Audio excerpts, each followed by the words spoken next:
श्रीशैलेश दयापात्रं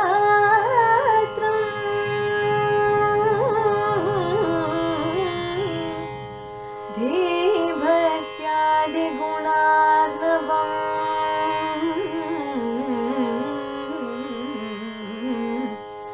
यतीन्द्रप्रवणं वन्दे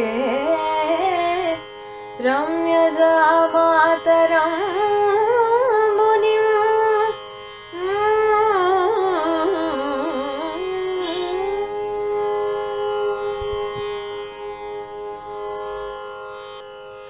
இன்னை பெருமை அறிந்திலையோ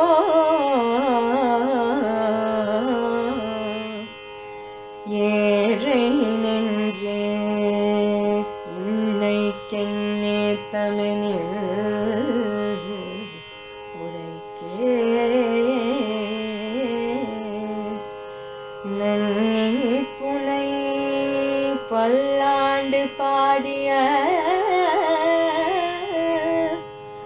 நம் பட்டர் பிரான் வந்துதித்த நல்லானீர் சோதினார்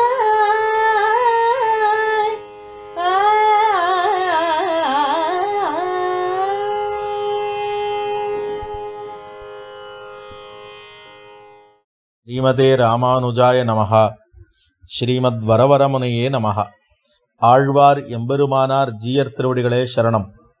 உபதேச ரத்தினமாலையிலே 16ஆம் பாட்டை அனுபவிக்க இருக்கிறோம். இன்னை பெருமை அறிந்திலையோ ஏழை நெஞ்சே, இன்னைக்கென் நேத்தமெனில் உரைக்கேன், நன்னிபுனை வல்லாண்டு பாடிய நம் பட்டர்பிரான் வந்துதித்த நல்லானீர் சோதினாள் என்பது பாசுரம். கீழ்ப்பாசுரத்திலே ஆழ்வார் அவதரித்தருளின வைகாசி விசாகத்தின் ஏத்தத்தை பாடியருளினார் மணவாள மாமுனிகள். இப்பாசுரத்தாலே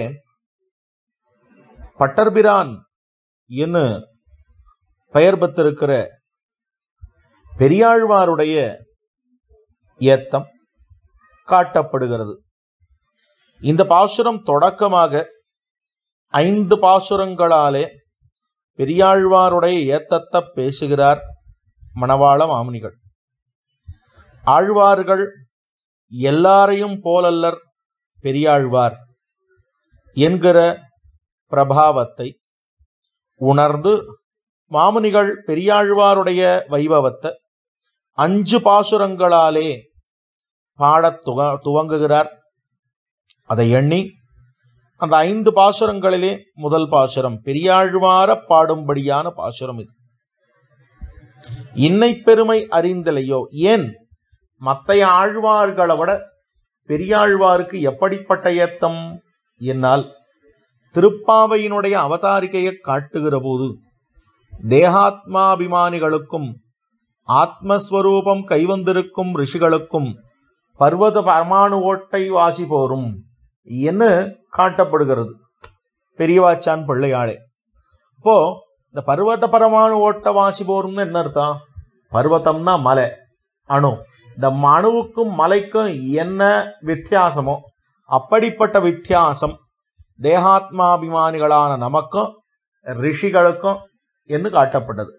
இந்த ரிஷிகள் ஆழ்வார்கள் அப்படி பார்க்கிற போது ரிஷிகள் கேட்டு பெற்ற ஞானம், ஆழ்வார்களுக்கு மயர்வர மதிநலம் அருளப் பெற்றவர்கள். அதனால ஆழ்வார்கள் பர்வதத்தை போல, ரிஷிகள் அணுவப் போல. ஆனால் மற்ற ஆழ்வார்களையும் பெரியாழ்வாரையும் ஒப்பிட்டு பார்க்கிற போது பெரியாழ்வாரானவர் எப்படிப்பட்டவர் என்று சொன்னால் அவர் பர்வதத்தை போல உயர்ந்திருக்கிறார். மற்ற ஆழ்வார்கள் எப்படி இருக்கிறார்கள் அப்படின்னு சொன்னால் பரமாணுவை போலே இருக்கிறார்கள் என்று காட்டப்பட்டது. ஏன் அப்படின்னால் மற்ற ஆழ்வார்கள் எல்லாரும் தங்களுடைய உஜ்ஜீவனத்தை நோக்காக கொண்டார்கள். தங்களுடைய ஆத்மா அவனை அடையணும் என்று நினைத்தார்கள். தாங்கள் அவனை அடைய வேணும், தங்களுடைய ஒரு வாழ்ச்சி, அதிலே அவர்கள் உன்னி போனார்கள். என்ன பண்ணுகிறார்கள் அப்படின்னால், ஒருத்தர் வாடினேன் வாடி வருந்தினேன் மனத்தால் என்னை இப்படி வச்சிருக்கியே பகவானே, என்னை இப்படி வச்சிருக்கியே அப்படின்னு சொல்றார். இன்னொருத்தர் பொய் நின்ன ஞானமும் பொல்லா ஒழுக்கும் அழுக்குடம்பும் நின்ன நீர்மை இனியாமுறாமை அப்படின்னு அவர் தொடங்கரிச்சே சொல்றார். இதுக்கு மேலே இன்னொருத்தரோ என்ன சொல்றார், நின்ன 15 பேதை பாலகன் அது ஆகும் ஆதலால் பிறவி வேண்டேன் அப்படின்னு சொல்றார் தொண்டரடி பொடியாழ்வார். நம்மாழ்வார் முழவும் தானே சொல்றார், இருள் தருமா ஞாலத்துள் இனி பிறவி யான் வேண்டேன் அப்படின்னு சொல்றார். ஓ, இவ எல்லாருமே எப்படி சொல்றான்னு பாருங்க. நான் என்னை இப்படி வச்சிருக்கியே, என்னை இப்படி வச்சிருக்கியே, என்னை இந்த சம்சார சாகரத்துல வச்சிருக்கியே, நான் உன்னை என்று அடைவேனோ என்று அவர்கள் தங்களுடைய ஆத்மாவிலே நோக்காக, தங்களுடைய அந்த உஜ்ஜீவனத்திலே, ஆத்மாவிலே நோக்குன்னா இந்த ஆத்மாவினுடைய வாழ்ச்சின்னு எது வாழ்ச்சி ஆத்மாவுக்கு? ஈஸ்வரனை அடையிறது, அவனை சேர்வது, அது வாழ்ச்சி. அப்படிப்பட்ட வாழ்ச்சியை அவர்கள் நோக்கி கொண்டிருந்தார்கள். இந்த லோகத்துல, சம்சார லோகத்துல என்ன வச்சிருக்கியேன்னு அவளுக்கு துக்கம், அதை வெளிப்படுத்தி அந்த எம்பெருமான அடைய பார்த்தார்கள். ஆனால் இவரோ என்ன பண்ணினார் அப்படின்னால், காலம் நடையாடாத தேசத்திலிருந்து காலம் கோலம் கொள்ளும்படியான இத்தேசத்துக்கு வந்தீரே என்று அந்த எம்பெருமான பார்த்து நன்னி புனை பல்லாண்டு பாடிய நம்பட்டர் பிரான். அதுதான் பல்லாண்டு பாடுகை என்பது இவருக்கு மேன்மை, இவருடைய தனியான இவரை தனியாக மேலானவராக காட்டுவது என்ன அப்படின்னு சொன்னால், அந்த பல்லாண்டு பாடுகையே கர்த்தவியாம்சமாக கொண்டமை. எப்படி பல்லாண்டு பாடினார்கள்? அந்த மற்ற ஆழ்வார்கள் எல்லாம் எம்பெருமான பார்த்த உடனே இல்லை எம்பெருமான நினைக்கறச்சேவே என்ன பண்ணார்கள் அப்படின்னால், நான் இங்க இருக்கனேன்னு அவளுடைய துக்கம் தலைக்கேறித்து அவனை அடையணும்னு நினைச்சா. ஆனா இவரோ அவனை இங்க பார்த்த உடனேயே நீ நன்னா இருக்கணும்னு நினைச்சா. நான் நன்னா இருக்கணும்னு நினைக்கிற மற்ற ஆழ்வார்களுக்கு நடுவுல அவன் நன்னா இருக்கணும்னு நினைச்சு தன்னை ரக்ஷகனாகவும் அவனை ரக்ஷ்ய வஸ்துவாகவும் கொண்டு இந்த ஆழ்வார் தானே அவனுக்கு பல்லாண்டு பாடினார்னு சொன்னால் அது பட்டர்பிரானான பெரியாழ்வாருக்கு இருக்கிற பெருமை அப்படின்னு காட்டப்படுகிறது. அதுதான் இன்னை பெருமை அறிந்திலையோ, இந்த நாளுக்கு பெருமை தெரியாதா?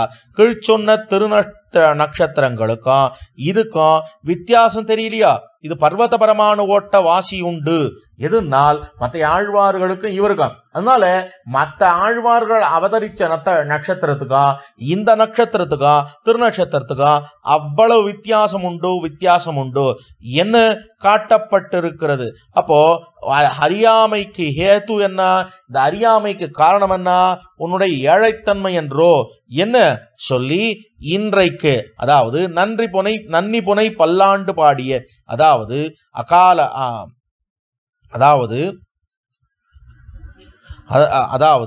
அகாலத்திலும் காலமல்லாத காலத்திலும் தேசமல்லாத தேசத்திலும் பயத்தை கொண்டு எந்த நேரத்துல என்னைக்கோ நடந்ததுக்கு இன்னைக்கு பயத்தை கொண்டு இருக்கிறார். என்னைக்கோ இலங்கை பாழாளாக படைபுரதானுக்கு அன்னைக்கு நடந்தது, அதுக்கு இன்னைக்கு பல்லாண்டு பாடுறார். அன்னைக்கு நடந்ததுக்கு இன்னைக்கு பல்லாண்டு பாடுறார். அப்போ என்னன்னால் என்னைக்கோ நடந்த ஒரு விஷயத்துக்கு இன்னைக்கு பல்லாண்டு, அழித்தவனை பந்தனை தீர பல்லாண்டு. அப்போ நரசிம்மாவதாரம் என்னைக்கோ நடந்தது, ஆனா அதுக்கு இன்னைக்கு பல்லாண்டு. என்னைக்கோ ராமராவண யுத்தம் நடந்தது, அதுக்கு இன்னைக்கு பல்லாண்டு. என்ன என்றோ நடந்த ஒரு விஷயத்துக்கு, எங்கேயோ நடந்த ஒரு விஷயத்துக்கு இங்க இருந்துட்டு பல்லாண்டு பாடுகை என்பது நன்னி புனை. அப்படிப்பட்ட நன்றி என்ன காட்டப்படுகிறது. அதாவது அயர்வரும் அமரர்கள் என்று சொல்லப்படக்கூடிய இந்த நித்தியசூரிகளாலே என்றும் அவன் மங்களாசாசனம் பண்ணப்படுகிறான்.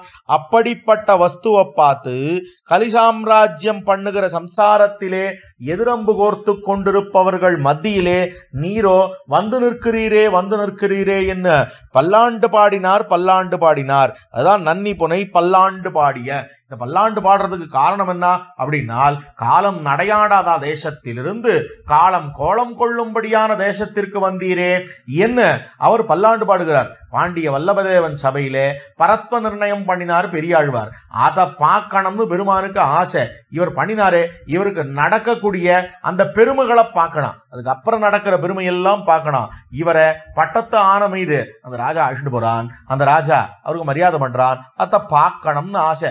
நேரம் வந்துட்டான். கருடாழ்வான் மீது அற்புதமாக அழகு சண்டேற புறப்பட்டான் பெருமான்.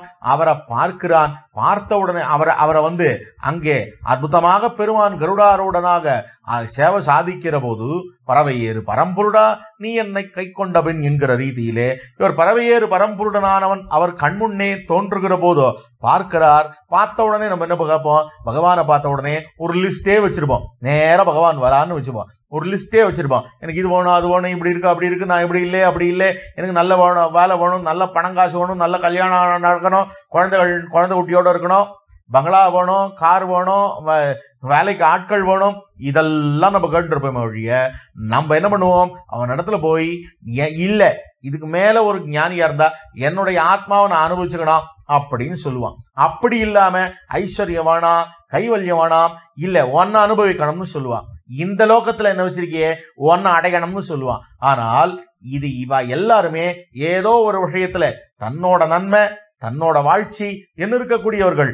ஆனால் இவரோ நீ நன்னா இருக்கணும், அங்கே நீங்க வந்துட்டியே அப்படின்னு சொல்லிட்டோ பல்லாண்டு பல்லாண்டு பல்லாயிரத்தாண்டு தேவமானத்தாதல் மனுஷமானத்தாதல், அதாவது மனுஷமானத்தாதல் தேவமானத்தாதல் பிரம்மமானத்தாதல்னு அவர் என்ன பண்றார் அப்படின்னா, நீ அவ்வளவு நாள் பல கோடி 100,000 மல்லாண்டு நின்றோடு உடனே என்ன பண்றான் பெருமான் தன்னுடைய தோள்களை காட்டி அழுவீர், இதை பார்த்தீரா, இது மல்லர்களை நிரசித்த தோள், இந்த தோளை கொண்டுதானே கிருஷ்ணாவதாரத்திலே மல்லர்களை நிரசித்தேன், அப்படிப்பட்ட தோள் வழி கொண்டிருக்கிற என்னை பார்த்தோ நீர் பயந்தது, பயப்பட வேண்டாம் அப்படின்னு சொன்னால், அந்த தோல் இருக்கிறதுனால தானே நீ இப்படி வந்திருக்க.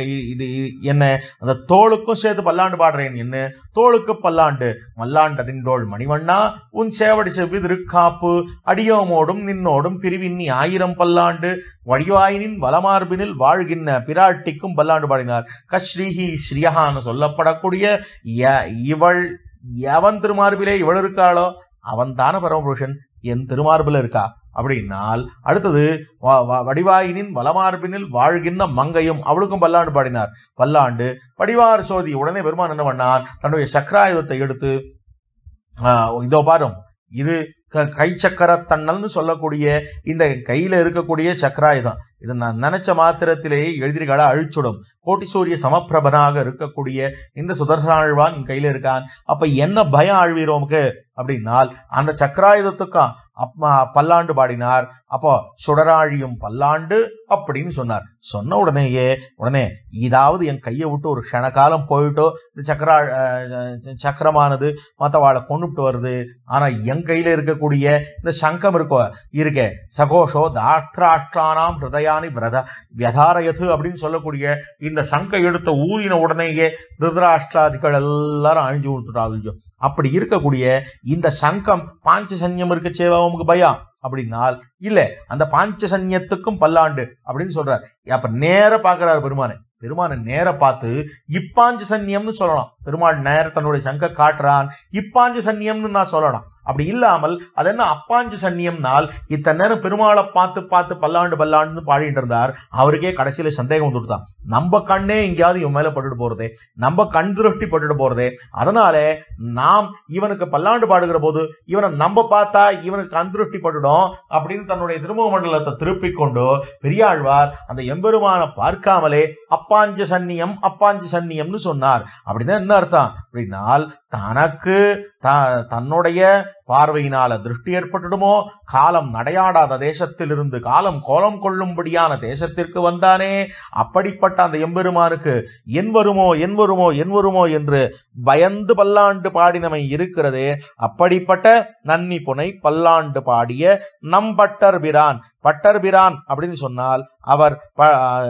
அற்புதமாக